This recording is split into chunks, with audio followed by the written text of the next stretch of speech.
Pak sponsored വ്യാജ വാർത്തകളുടെ കുത്തൊഴുക്കാണ് സമൂഹ മാധ്യമങ്ങളിൽ നിറയെ. പാകിസ്ഥാൻ ഇന്ത്യയിൽ മിസൈൽ ആക്രമണം നടത്തി എന്ന പേരിൽ വ്യാപകമായി ഒരു ദൃശ്യം വിവിധ സമൂഹ മാധ്യമങ്ങളിലൂടെ പ്രചരിക്കുന്നുണ്ട്. എന്നാൽ ഇത് 2020 ബെയ്റൂട്ടിലുണ്ടായ ആക്രമണത്തിന്റെ ദൃശ്യങ്ങളാണ്. ജലന്ധറിൽ പാക് ഡ്രോൺ ആക്രമണം എന്ന പേരിൽ പ്രചരിക്കുന്ന വീഡിയോ വെറും കൃഷിയിടത്തിൽ പണ്ടെങ്ങോ തീ പടർന്നതിന്റെ ദൃശ്യങ്ങളാണ്. മറ്റൊന്ന്, ഇന്ത്യൻ ബ്രിഗേഡ് ആസ്ഥാനം പാകിസ്ഥാൻ ആക്രമിച്ചു എന്ന വാർത്തയാണ്. ഇതും വ്യാജ വാർത്തയാണെന്ന് കേന്ദ്ര സർക്കാർ സ്ഥിരീകരിച്ചു. ഇന്ത്യയുടെ റഫേൽ യുദ്ധവിമാനം പാകിസ്ഥാൻ തകർത്തു, അതൊരു വയലിൽ കത്തിയെരിയുന്നു എന്ന പേരിലും ഒരു ദൃശ്യം വ്യാപകമായി സമൂഹ മാധ്യമങ്ങളിലൂടെ പ്രചരിക്കുന്നുണ്ട്.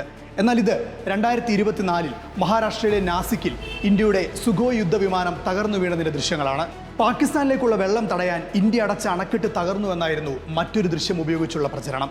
എന്നാൽ ഇത് ഉക്രൈനിലെ റഷ്യയുടെ നിയന്ത്രണത്തിലുള്ള നോവ കക്കോവ അണക്കെട്ടിൽ നിന്നും വെള്ളം ഒഴുകുന്നതിന്റെ ദൃശ്യങ്ങളാണ്. ഇങ്ങനെ ഒന്നല്ല, രണ്ടല്ല, മൂന്നല്ല, ആയിരക്കണക്കിന് നുണപ്രചരണങ്ങളാണ് വിവിധ സോഷ്യൽ മീഡിയ ഹാൻഡിലുകളിലൂടെ പ്രചരിക്കുന്നത്. ഇത്തരത്തിലുള്ള വ്യാജ പ്രചരണങ്ങൾ ശ്രദ്ധയിൽപ്പെട്ടാൽ നിങ്ങൾക്കത് കൃത്യമായി റിപ്പോർട്ട് ചെയ്യാം മനോരമ ഓൺലൈൻ ഫാക്ട് ചെക്കിലൂടെ. മനോരമ ഓൺലൈൻ ഫാക്ട് ചെക്കിൻ്റെ 8129100164 എന്ന ഹെൽപ്പ് ലൈൻ നമ്പറിലേക്ക് നിങ്ങൾക്ക് ഇത്തരം വ്യാജ വാർത്തകൾ പരിശോധനയ്ക്കായി നൽകാം. ഇത്തരം വ്യാജ പ്രചരണങ്ങളുടെ വാസ്തവം മനോരമ ഓൺലൈൻ ഫാക്ട് ചെക്കിലൂടെ നിങ്ങൾക്ക് ഇടതടവില്ലാതെ വായിക്കാം. അതെ, രാജ്യത്തിനൊപ്പം നിൽക്കാൻ സത്യം മാത്രം പ്രചരിപ്പിക്കാം. സന്ദർശിക്കൂ മനോരമ ഓൺലൈൻ ഫാക്ട് ചെക്ക്.